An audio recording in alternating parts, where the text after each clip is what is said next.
ओए किशमेश, मैं तुम्हारी चिट्ठी का इंतज़ार कर रही हूँ। अच्छा, कहानी सुनो। एक शहर में एक पति पत्नी रहते थे। उनके घर में एक पीपल का पेड़ था। उसमें एक भूत रहता था। पत्नी रात में खाना बनाती और रख देती कि सुबह पति कहीं जाएगा तो खा कर जाएगा। लेकिन सवेरे देखती तो कुछ नहीं था। रात में खाना कहाँ चला जाता? दोनों बहुत परेशान थे।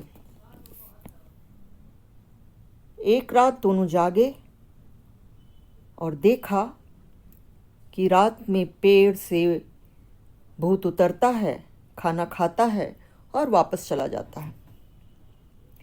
उन लोगों को अंदाज हो गया कि वह भूत पीपल पर ही रहता है।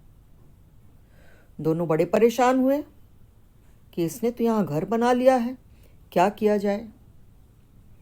दोनों ने भूत से बड़ी मिन्नत की और कहा, ए भूत भाई, यहाँ से जाओ, हमें जीने दो ना। तुम्हारे पास तो बहुत से ठिकाने हैं, हमारे पास तो यही छोटा सा घर है, हम कैसे जी पाएंगे। भूत बोला, मैं कहीं नहीं जाऊंगा।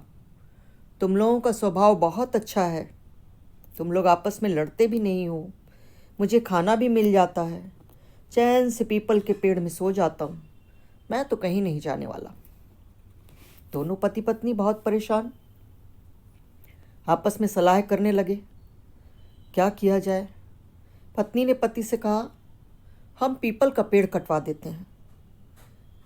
पति थोड़ा धर्म भीरू था, बोला, पाप होगा। अब पत्नी बहुत परेशान कि कोई रास्ता ही नहीं है। पत्नी ने एक तरकीब निकाली।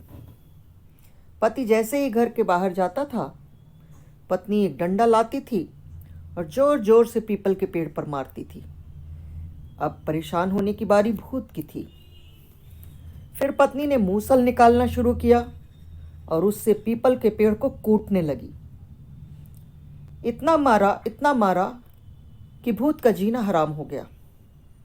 भूत बहुत परेशान था, सोचने लगा, खाने और रहने के लिए क्या इतनी मार सहना ज़रूरी है। लेकिन चैन से खाना मिल रहा था और रहना मिल रहा था, इसलिए वह गया नहीं। परेशान बहुत था। उसकी पत्नी ने इतना मारा था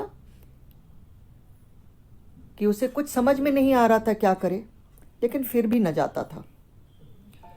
एक दिन पति शहर से बाहर गया और पत्नी ने एक आदमी को बुलाकर पीपल कटवा दिया। अब तो कोई रास्ता नहीं था। परेशान भूत ने दूसरा ठिकाना खोजना शुरू कर दिया और वह वहाँ से चला गया। वह उसकी पत्नी से सचमुच डरने लगा था। उसने भी सोचा कि इस जगह को छोड़ देने में ही भलाई है।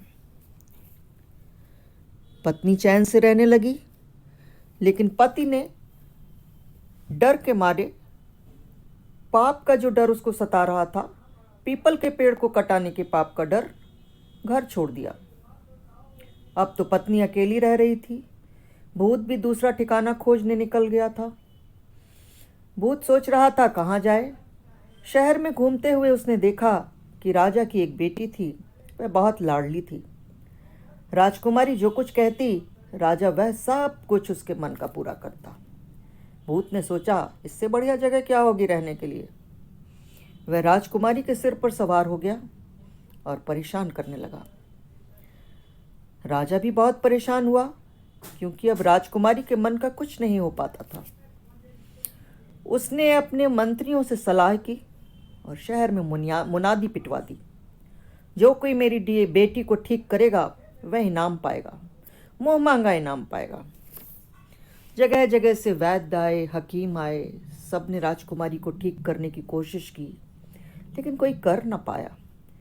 कोई मर्ज ही नहीं पकड़ पाता था कि क्या हुआ है। शहर में यह बात फैल गई कि राजकुमारी को ऐसा बीमारी हुई है जिसको कोई पकड़ नहीं पा रहा है। पति को कुछ कुछ समझ में आने लगा। वह सोचने लगा, क्यों ना मैं भी थोड़ी कोशिश करूं। लगता है राजकुमारी के सिर पर वही भूत है। वह पति राजमहल गया और राजा से बोला, मैं राजकुमारी को ठीक कर सकता हूँ। राजा बोला, कोशिश करो। वह बोला, लेकिन मैं राजकुमारी से अकेले में बात करूँगा। जब वह पति राजकुमारी के पास गया तो भूत उसे पहचान गया। पति तो भूत को पहचान ही चुका था। पति ने पूछा कि राजकुमारी के कान में जो कहा जाए वह भूत पर सीधे असर करना चाहिए। इसी बीच में भूत ने उससे पूछा, तुम कैसे आए हो? अपनी पत्नी को नहीं लाए? ठीक किया। पति को तुरंत रास्ता सूझ गया और उसने राजकुमारी के कान में कहा, जिनके कारण हमने छोड़ा घर, तुमने छोड़ा पीपल, वही देवता बाहर खड़ा है, हाथ में लिए है मूसल। भूत समझ गया, उसकी पत्नी बाहर आ गई है। वह डंडे से मारेगी और मूसल से पीटेगी। वह तो पहले से ही डरा हुआ था। पत्नी के बाहर आने की वजह से एकदम बहुत डर गया और राजकुमारी को छोड़कर जंगल की ओर भाग गया। राजकुमारी सामान्य हो गई तो राजा बहुत खुश हुआ। उसने पति को मुँह मांगा इनाम दिया और अपनी तरफ से भी बहुत कुछ दिया। लातों के भूत बातों से नहीं मानते। बाय किशमेश, कहानी कैसी लगी बताना ज़रूर।